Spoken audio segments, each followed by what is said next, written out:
All right. Hello and welcome everybody. We are doing the 5th SEO Best Practice webinar. This one is on our audit process. So in this one, we are going to walk you through all the questions and things that we look at whenever we look through a website and determine what are the best opportunities for optimizing for more organic search growth. So at the bottom of our intro screen, I do encourage you guys to join next week's webinar. It's a look into Ad Assured, and you can get there right from that link below. And this will, of course, be on the portal for the Pepperjam network as well to sign up for this one, as well as in the recap slides that we're going through today. So after the webinar, you'll get a download of the slides. You'll be able to click on all the links in here. And if you do have the availability to join us on September 30th, please do. So as far as the agenda today, last time we had an SEO webinar, I was given an example of 2 sites. I do have some good findings that I'm going to go over. I did an SEO eval on both of these sites, looking at different reasons of why we're looking at the sites to try and give you some lifetime scenarios with real data. And I'm going to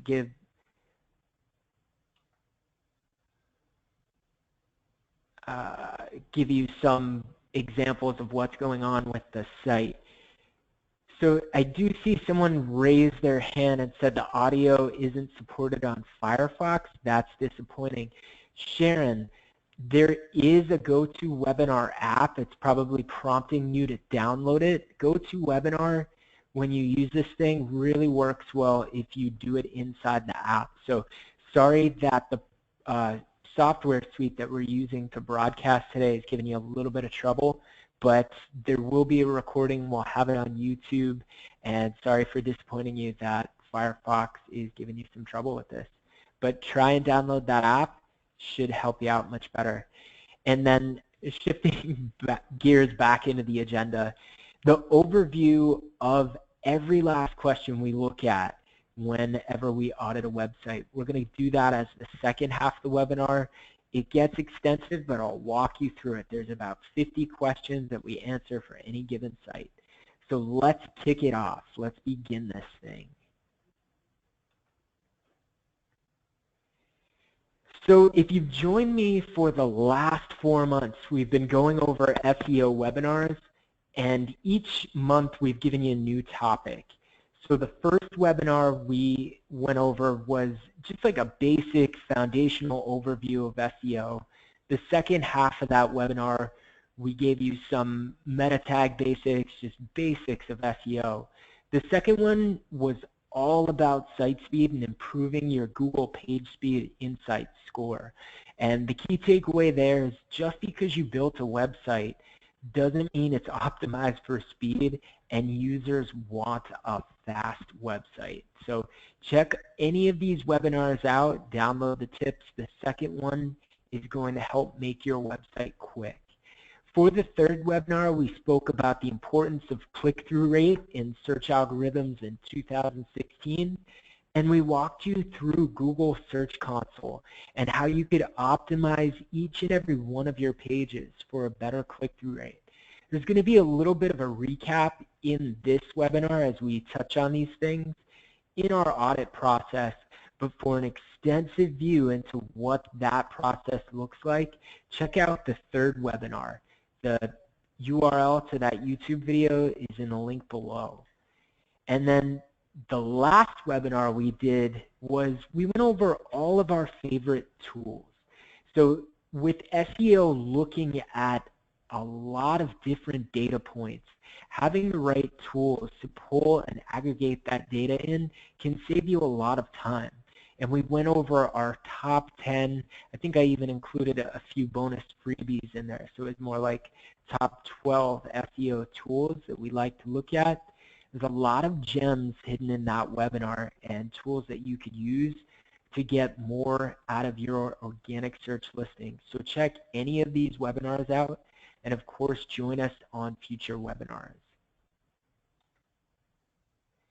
Now, in our audit process, I don't use all of the tools that I mentioned in the last webinar, but I do use this smaller list of tools. And you'll notice that only one of these is a paid version that I use. So I use the free version of Screaming Frog SEO Spider. I use Google Search Console, Bing's component of that. It's called Bing Webmaster Tools. I use the free version of Moz Open Site Explorer. I'm using the free data inside AdWords Keyword Planner to show me search volume. And I'm using Google PageSpeed Insights to show me what opportunities do I need to optimize for site speed. I'm also looking at GT metrics for site speed. It shows you the page load time in actual seconds on average. I'm using the paid version of SEMrush. However, for just looking at a site and getting an idea of which terms the traffic are coming from, SEMrush still gives you some free data to show you the highest search volume keywords that are generating traffic for a site. So check out the free version of SEMrush as well. I like the paid version. It helps me make my way through the audits quicker, but the free version works just as well. And then there's another tool here that's free. It's sharedcount.com. What this is going to do is for any given URL, it shows you the total social shared count on any of the social networks. I think it doesn't include Twitter at the moment, but gives you a good idea how well those are being shared.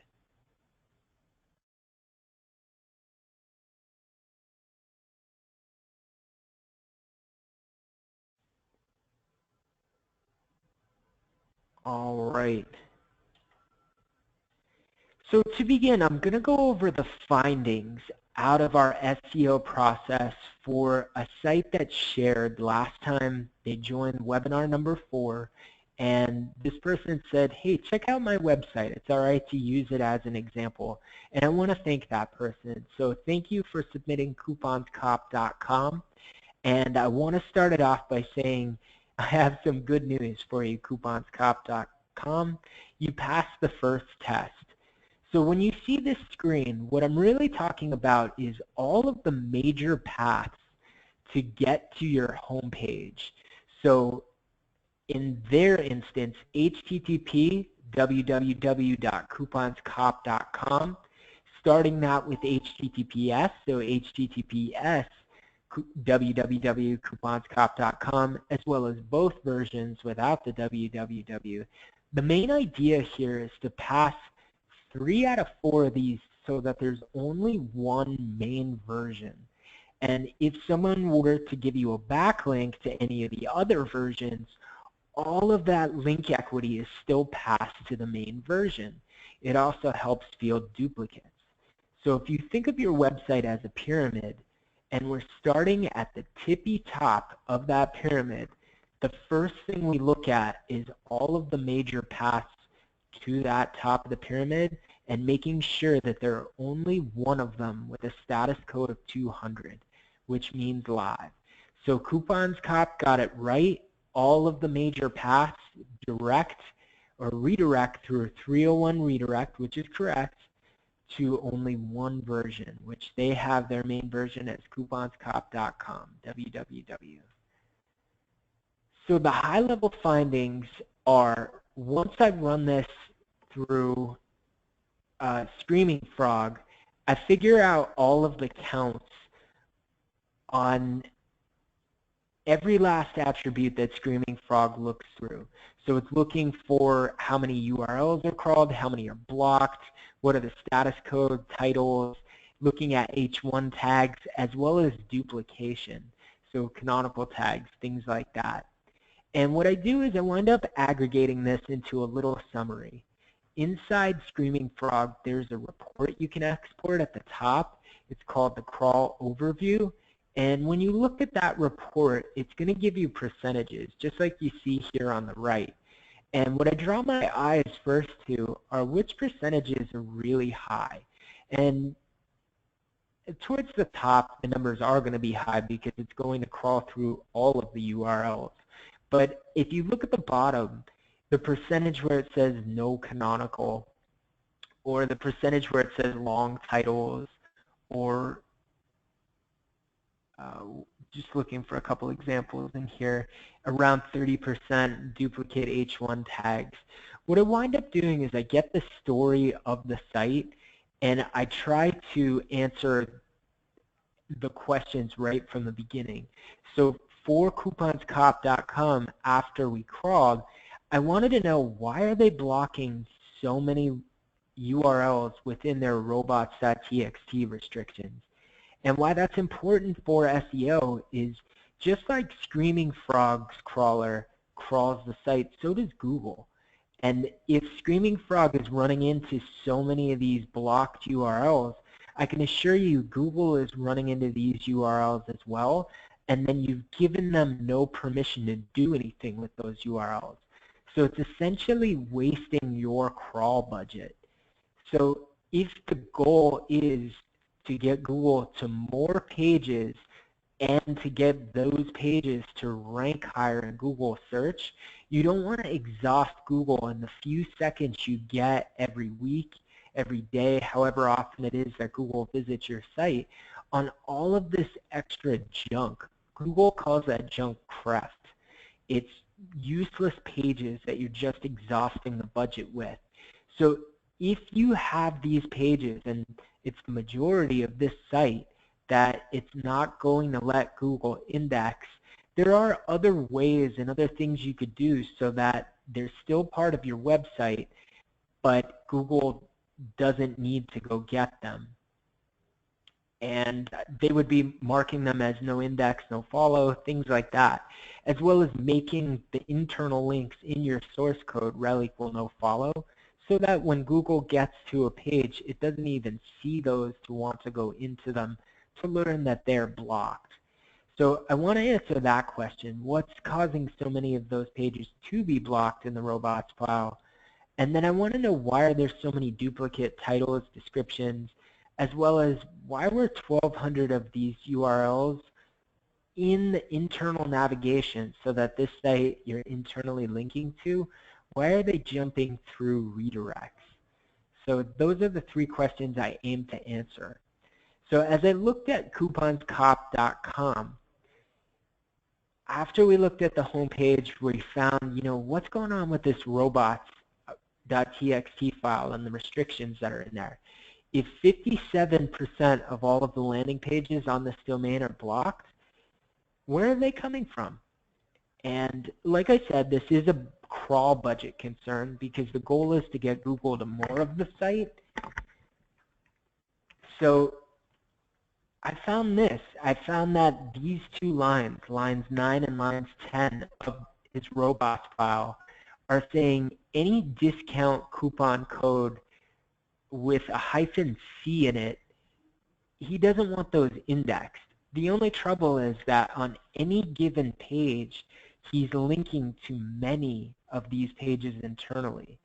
So it winds up being 57% of the site. So in the third paragraph here, if I were couponscop.com, I'd consider, rather than fielding this in robots restrictions, which more or less says, Google, you're going to run into these URLs, but you can't look at them, you can't do anything with them, you can't even take directives from them. Instead of doing that, have your developer change up the internal links in your page to make these no-follow links. It used to be an old SEO practice of sculpting your page rank where you'd actually make your internal links rel equal no follow. But on a site like this, rather than do this in the robots file and have so much of the crawl budget get blocked, do it in your actual template source code. Make these pages rel equal no follow instead. Next, I wanted to know why 97% of the site wasn't using a canonical tag. So if you've listened in our previous webinars, you know that a canonical tag is essentially the tag that aggregates the value for any given URL. So it's a way to field duplicate content. And when I look at which pages are most likely duplicated, I could see they are going to want to use a canonical tag. So there's an easy way to see how many URLs Google is indexing for your given domain. Many of you probably know it. It's a search operator.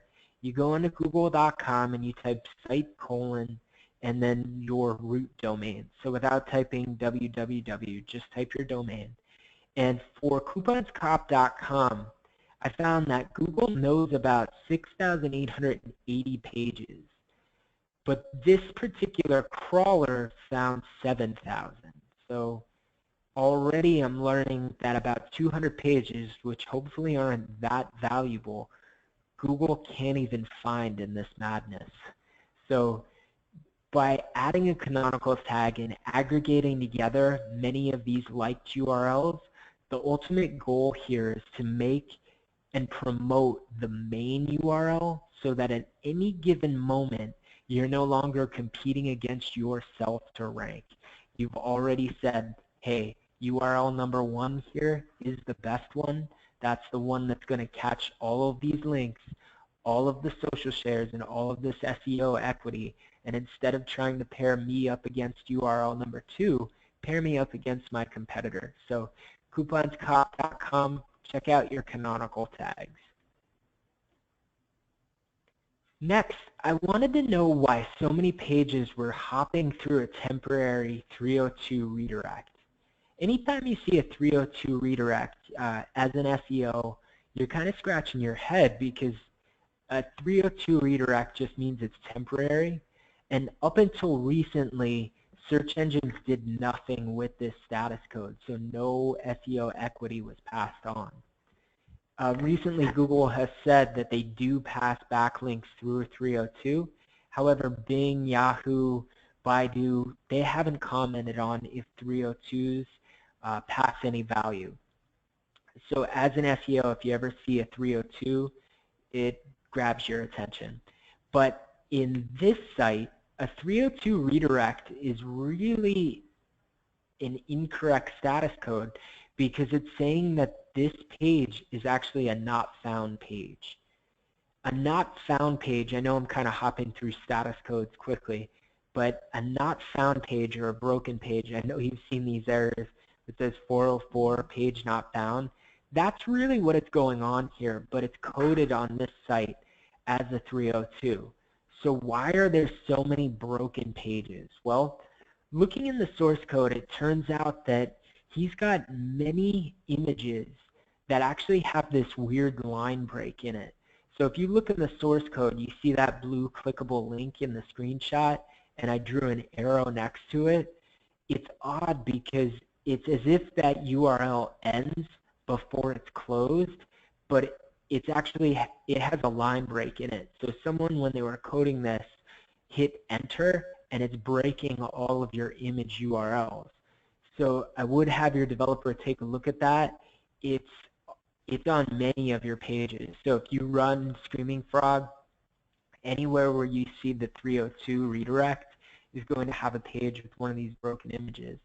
So Screaming Frog helps you find opportunities like this where not only is your page broken and not passing link equity, but it might have something visually on the page that's no longer able to display like this with a broken image.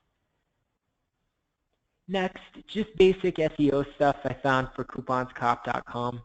So in 2016, I still think alt image text is important. And alt image text are whenever you hover over an image, it's that text that's attached to the image, more or less to describe what the image is about. Now, is it SEO gold? No. But it's great for your audience that might be visually impaired, because the systems that they rely on to tell them what's on the screen, it's going to use this alternative text to read them what that picture actually is. So if you're making your alt text say things like hot deals or back to school deals, that's great. But alt text like Sammy dress or new chick or just like a brand in it, might not be descriptive enough to really help you and help Google or the user understand what's actually on that page or in that image. And I did find just on the home page alone, there are about 19 images that have no alternative text at all. So it's something that you want to take a look at. Again, not SEO gold, but gold for the user. Now, a lot of my webinars have been stressing the importance of page speed optimization and the score of making your website quick. So Google took the time to craft together a score for you. It's 1 out of 100, and it doesn't necessarily say how fast your website is, but rather it tells you your opportunity for optimization. How well did you optimize your web page for speed? Now, I believe that to be important for Google, especially for the crowd that's on this webinar today. If you're an affiliate publisher, you're up against some major brands. You're trying to rank for terms, their branded terms, that maybe they don't have a page for, a piece of content that's relevant enough. However, a lot of your content is going to be similar to the content that they have. And whenever Google is processing and trying to rank one page versus another, and all things are alike, so you have 2 pages that really should be in result number 1, page speed is a sure bet tiebreaker, because Google needs to say, well, okay, which page does a user like more? Which page would work faster for that user? Which page do we see the data where a user's getting more of what they want? And they built this score to give you an idea how to do a better job with that. So it's Google Page Speed Insights. Testmysite.syncwithgoogle.com gives you all of this information too, as well as check out our second webinar. It's going to go through all of these things. So in here I see leverage browser caching, and in the next audit findings I talk about how you can fix that. But Google gives you some great documentation for optimizing images, as well as, I already kind of covered all this in webinar number 2. So check out that video and work on your site speed. Try and get that number closer to 70 or 80. Next, allpricetags.com gave us their website to look through and find some findings. He also gave me his Google Search Console, and I was able to look through the data just as Google sees it. So I spent more time with these audit findings telling you exactly as Google sees allpricetags.com. I want to recap something we went over on the last website, because this is a better example. Couponscop.com had it right. However, allpricetags.com is something that I see often. It's where all of these HTTP, www, HTTP without the www, and the secure sites, they're either all live or some of them are broken. And if they're all live, you're missing an opportunity to aggregate your SEO link value. And I say this because some people are going to give you a backlink or a social share, and maybe they didn't take the time to type in your whole URL. So if they don't get it correct, that value isn't going to go to your best or main path. And in this site, writing it with the www or without the www will still take you to the live site, and it won't pass any of that value. So I would take a look at that and redirect it.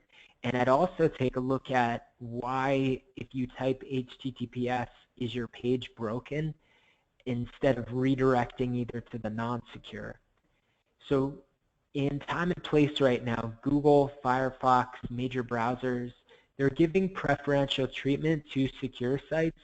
So if you're going to have your developer take a look at this, it might be time to consider switching over to HTTPS as your main site. All right, so for allpricetags.com, we were able to look inside your Google Search Console and see where Google is actually sending you traffic and what are the search queries that people are searching to give you traffic. And the idea behind this is if I know where your traffic is coming from, and I know how it's getting there, I know how to scale that process up. And that's exactly what I'm seeing on allpricetags.com.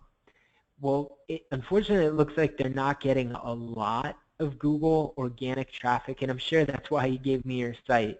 Hopefully some of the tips today help you with that. But over the last 28 days, Google gave this site 26 clicks, but it only has 0.5% click-through rate. So what I would say is, as I stare at any of these metrics, allpricetags.com and any site where if you're seeing such a low average click-through rate, you really want to focus on your title tags and descriptions to make them enticing enough that someone would want to click them. If they're automated, blocky, and they don't really get anyone to engage or click on them, it doesn't matter if you're ranking #1 if no one clicks on you. So you almost want to treat your organic listings as if they were ads, because you are investing your time and energy rather than ad spend. So focus on your titles and descriptions. But when I look at this, I see his homepage is getting a lot of traffic, and then I see this second page that's for a 32-inch curved LED. And what I want to do is I want to discover how people are landing on this page. So in Google Search Console, I click Queries, and just as any of this is listed out in the third webinar we went over together, I give you more descriptive steps on how to get here. I learned that people are searching a very specific set of text to land on this page. So this might even be all price tags themselves trying to get their own site to come up. But what I would say is, when you see things like this, when you see model numbers and specific text, and that's how you're getting traffic, that's a good thing. Now do this with all of your other pages too. In your title tags, include model numbers.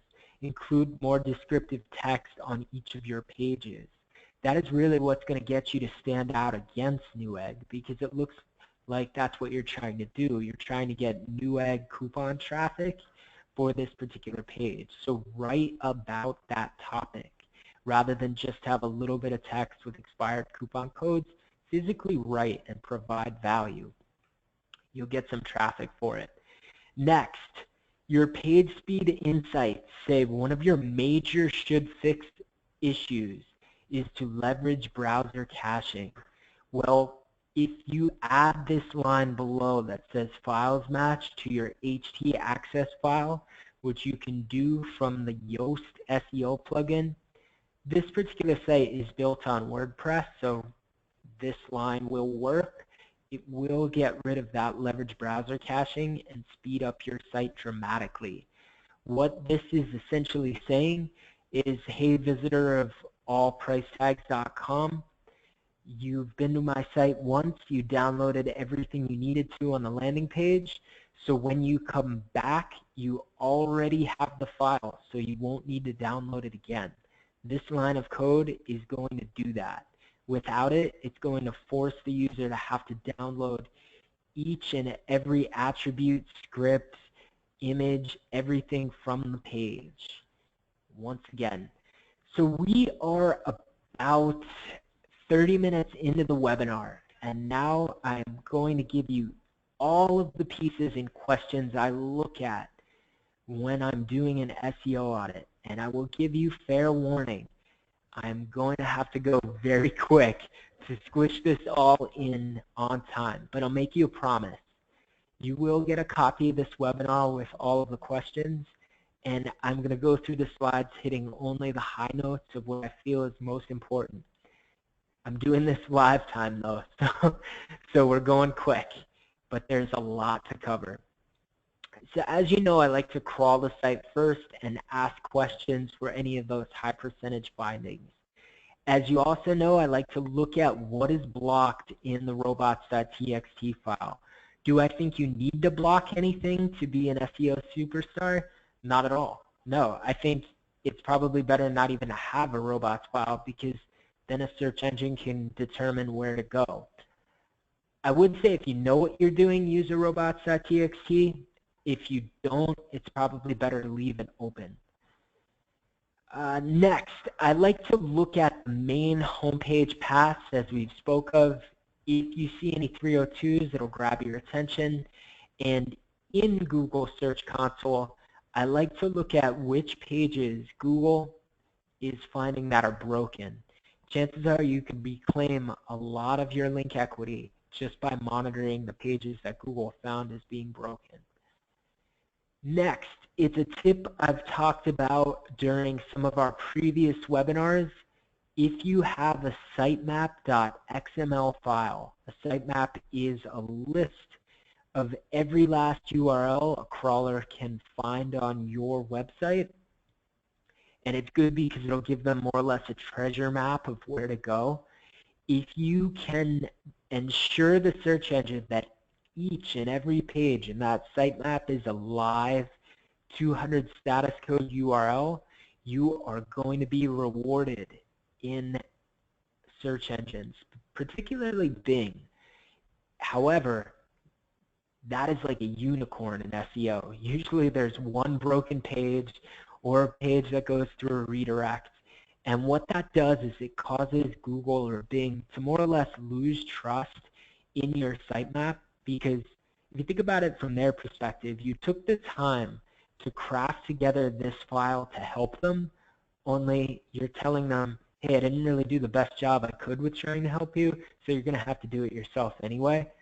So it winds up being a moot point. But if you have the developer, you have the time, run your sitemap through Screaming Frog, get all of the status codes, cross your finger that they're all a 200 live page, and if they're not, work with your developer to pull any broken page or any redirected page out of your sitemap, and instead of redirecting it, put the destination of that redirect in your sitemap.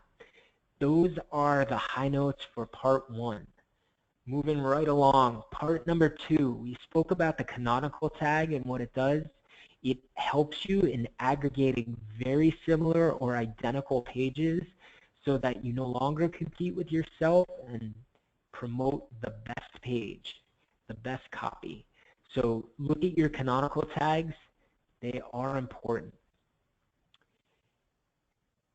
Next, oftentimes we work with larger sites that have a testing environment or a staging environment.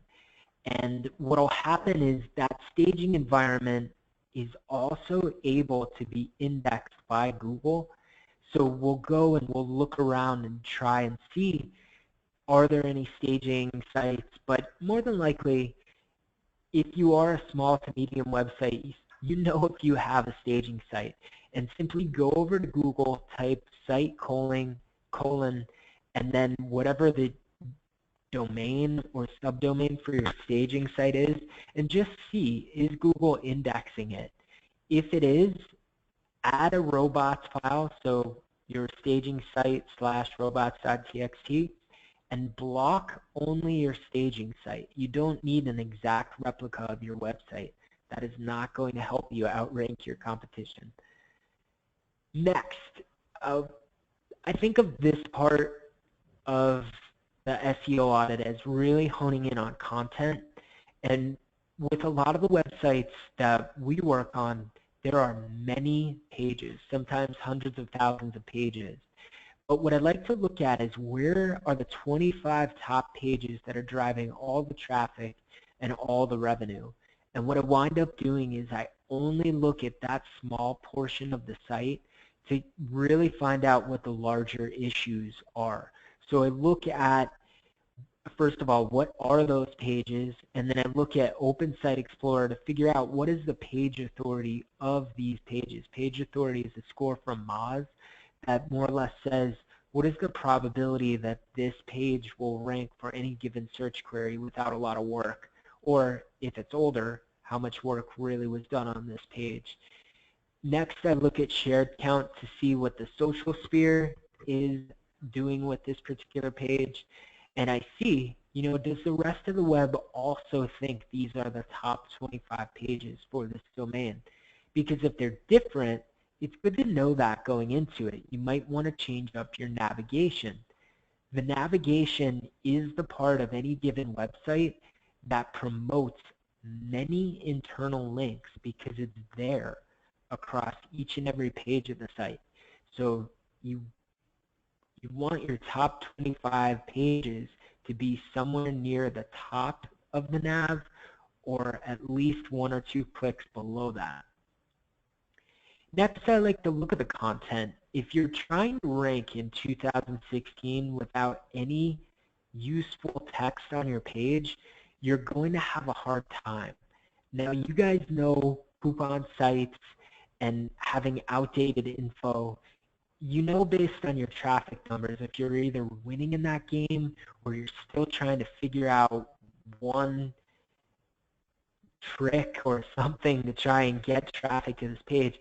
I can assure you there is no smoking gun, no one thing you can do that's just going to get you a flood of Google traffic other than writing something useful on all of your pages. So you've been with me 5 webinars now. I feel like I just gave you the secret.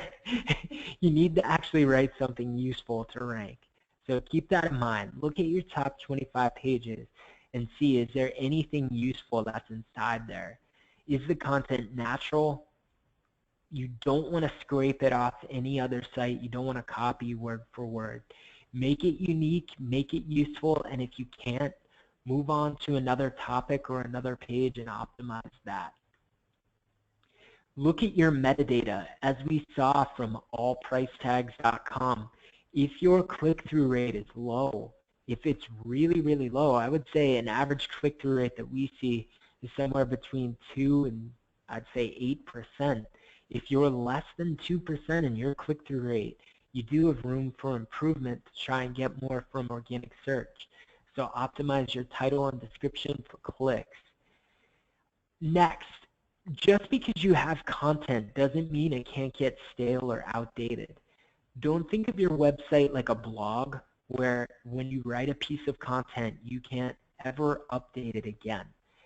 Think of it like this. If you have a piece of content and come up with a new idea, edit and add to the content so that Google gets the signal you've recently updated it and you just added something really useful for your users.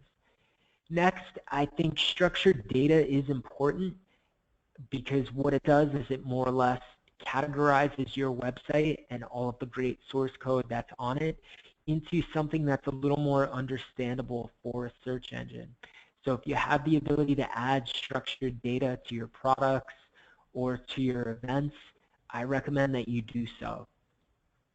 Next, in Google Search Console, there's a whole section devoted to HTML improvements. In here, it shows you all of the duplicate content issues that your website might have. And the reason I like Google to show me this is because just because I've fixed something and I have a canonical tag or I've edited a title tag to make sure they're different, doesn't mean that Google is obeying how I fixed that or the fix itself. And it still shows me real world time what Google thinks is duplicate content rather than what I think is duplicate content. With me trying to optimize for users and use Google to get traffic, anytime they can tell you what's wrong, it's better than if you find it yourself. Next, we look at the source code. We try and find any strange quirks like we did with that page break on couponscop.com. I think naming your actual file something that's relevant still makes sense. We look at SEMrush to see which pages are almost on the cusp of being in a traffic gaining zone in position 2, 3, or 4. And we look at the probability, what would it take to rank this a little higher? When we look at an SEO audit, you want to know really where you're getting traffic from and where you could be getting traffic from as well. So that's what we're trying to discover. So moving right along still, we look at the URLs. Are they short? Are they user-friendly? Are they clickable? Are they just a little too long and you're not able to tell what they're really about? That's something you'll want to optimize. Are they using relevant keywords? So I feel like I've been talking for almost the last hour, and this is the first time you heard me say the word keyword, right? You could tell that SEO in 2016 is way different than it used to be. So it's no longer a game of stuffing keywords, but rather writing the content and text that's relevant, that would be useful for a user. Moving right along, do the descriptions look different across each page? Still talking about duplication. Next, there are some social meta tags that you can incorporate in your site. And the reason I encourage you to do this, use an open graph tag or a Twitter card, is because whenever someone shares your page, it's a little different what you want that visitor to see on each environment. So your metadata that displays on Google, your title and description, is going to be different than the metadata you want someone to see when they share it on Facebook. And to really summarize that, the best example I have for you is your title and description that you've made click-friendly for when someone searches a search query, is that going to be shareable, that one friend would want to send that to another? Most likely not. But this is your opportunity to change that and craft that message. So it's important for that reason, because you do need your pages to be shared, linked, and engaged with by people. And there are other systems to do that on than Google. So check out the Open Graph environment as well as Twitter cards. And I almost said Google+, but I feel like that's kind of a graveyard now. Next, there is a HTML validator. Look through your source code, see if there are any errors. Moving right along, I think we're just about nearing the end, and I thank you guys for staying with me so far. The internal linking structure, like I spoke about with the navigation, you want to make sure it makes sense. Are those top 25 pages linked to the most on this site? Because if they're not, you're going to want to edit your navigation so that it's laid out a little bit better for your users. Next, there is a section all about this in Google Search Console. It's in the links to your site section. You want to see, actually I'm confusing myself already. Links to your site is about backlinks, but the part that I'm talking about, internal links, is going to give you a count of how many times you on your own website link to something.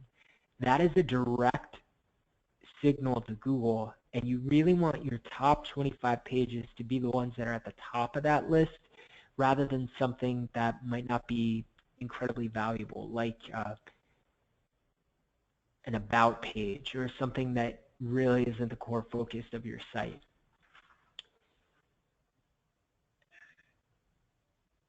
Next, I look at, is the correct domain, so if you're using https://www.example.com, is that the one that you have verified in Google Search Console and in Bing Webmaster Tools? Because oftentimes you've set these systems up and you've switched your website, but you haven't sent the signal to Google that you've changed or verified your new site yet. So that's something you want to take a look at.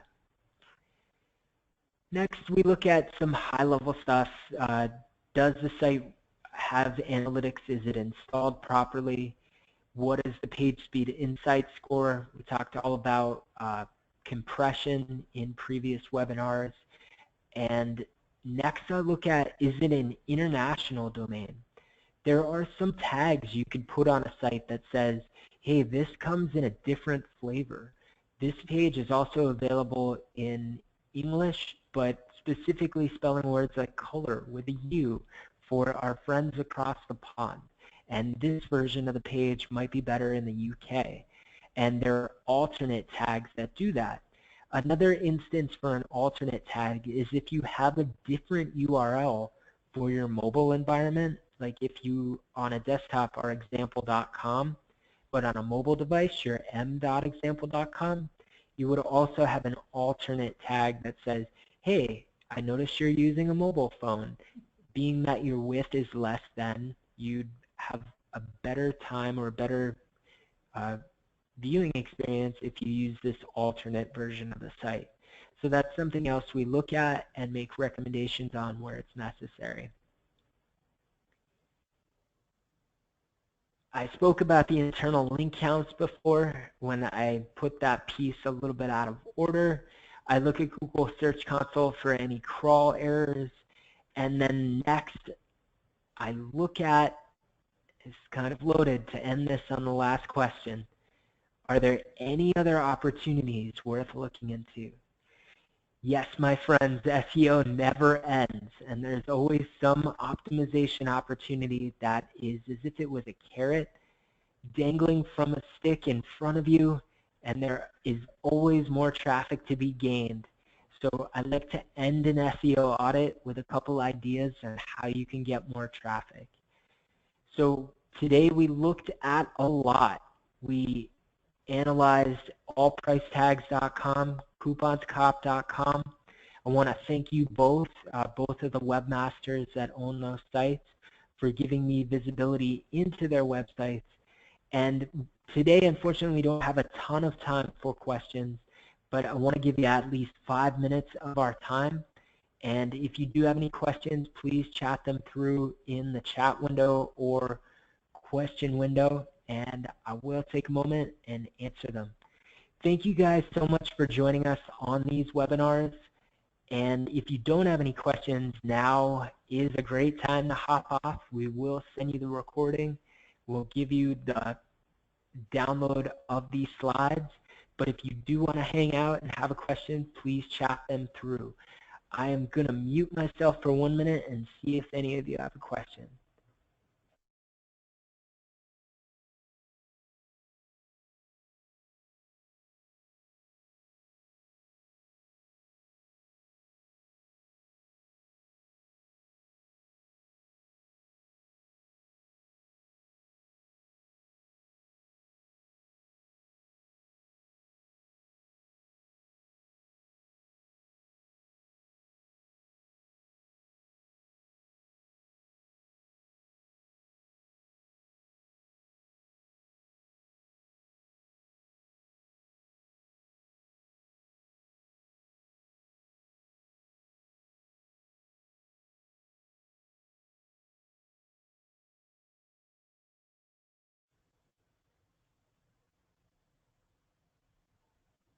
All right, guys, there are no questions that came through. I know we went through a lot of information today, some of which I had to summarize and just blast our way through. But thank each and every one of you for listening to these webinars the past few months. I do not have an SEO-focused webinar for the next one, but there is one more webinar. It is actually this. Please join us for an Ad Assured webinar. It's actually on the 30th, so it's coming up shortly. If you haven't already signed up for this one, please do.